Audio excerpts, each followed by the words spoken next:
ઢુંઢેસા ગામની સીમમાંથી પઢરોણ ગામ જતા વિપુલભાઈ અરવિંદભાઈ પટેલના શેરડીના ખેતરમાંથી સવારે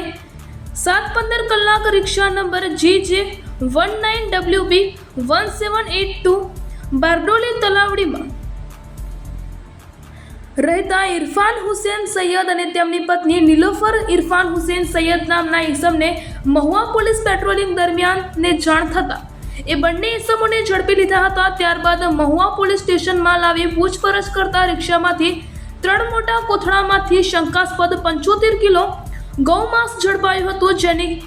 1 કિલોની કિંમત 50 રૂપિયા લેખે 75 કિલોના 3750 રૂપિયા તથા રિક્ષા જેની કિંમત 50,000 રૂપિયા અને સાથે મારુતિ સ્વિફ્ટ કાર જેનો નંબર GJ01RD 5515 જેની કિંમત 2,50,000 મળી કુલ કિંમત 3,03,750 રૂપિયા મળીને મુદ્દામાલ કબજે કરી આગળની કડકથી કડક કાર્યવાહી મહુવા પોલીસે હાથ ધરી છે। રિપોર્ટર રાશિદ ખાન પઠાણ, મહુવા।